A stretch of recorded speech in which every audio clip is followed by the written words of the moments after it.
For a while, I was worried. I made this video about 4 days before the album was released, and I kinda trashed it before actually listening to it. I was afraid I was gonna have to redact that initial opinion. Turns out, I don't have to. This album is really nothing special. People were calling me crazy, commenting and messaging, "Oh Cyrus, how can you not like this album? It's a masterpiece." This ties into my previous video, which you should check out at your own leisure, but seriously, what did you expect? Back when this album was announced, I kept my distance because I knew Thomas Rhett wouldn't get it right. Thomas Rhett doesn't fit well with traditional styles. Country Again is more so the yin to Life Change's yang. Life Change was an album all about the twists and turns one would go through in life. This was evident with 16, Marry Me, and Grave. And this was by far the first extent into pop music Thomas Rhett has ever been. And I really enjoyed this album. Keep in mind, this was way back when I was a tasteless mainstream fan. Now, whenever I revisit this album, I really still like it. This isn't a structurally good album, but there is plenty here to actually enjoy. Now tell me, what's going on with Country Again?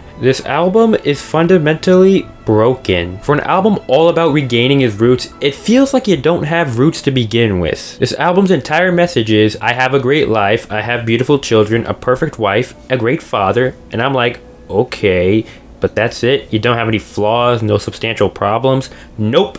Thomas Rhett is the man who has everything. And I don't know about you, but that doesn't make for a compelling work of art. The closest you get to anything like that is Want It Again, but even then, it has absolutely nothing. It's such a blank canvas of a song, and if you know me, I'm not one to lavish countryier instrumentation if the writing isn't good. But in a sense of a white flag, the instrumentation does have its chance to be great with Country Again, Blame It on a Back Road, and You Heard, but the rest of the album is just normal Thomas Rhett, bland contemporary pop. I don't understand why they marketed this in a similar way of Folklore as this deep, mature revisitation to his roots. It doesn't deserve to be talked about in the same breath as albums such as those. Dare I say, I prefer Southside by Sam Hunt, because there he actively tried to make the songs have meaning. Here, it feels like they took songs from Centerpoint Road and just added fiddle and other acoustic instruments. I will say, I do enjoy Growing Up. It's relatively clever, it's a jam and a half. You Heard is a pretty solid story-driven song with some great harmonica. Now that's an instrument I haven't heard in a while. Both songs, I believe, deserve your time, but the rest of it doesn't at all. What's Your Country Song and the self-titled track aren't the worst, but they make my blood boil the most because Thomas Rhett doesn't know the actual definition of country, which is relatable stories, musicianship, but here he defines it as,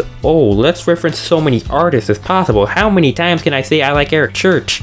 And I can already hear people saying, oh, people like you complain that they need to sound countryier, and when they do, you still complain. Yeah, I complain because the music is tasteless as usual. Tell me this, when you read a story or watch a show or film, do you like it when your protagonist has absolutely no flaws, no weaknesses or challenge to overcome? That's what this album is. An album that has absolutely nothing to say, and it knows it. Do I hate the album? Absolutely not, but this is an album I feel will be treated like a masterpiece whilst putting so little effort. I wouldn't be shocked if it didn't win Album of the Year and get several Grammy nominations because we are at a crossroads and this album actively represents that.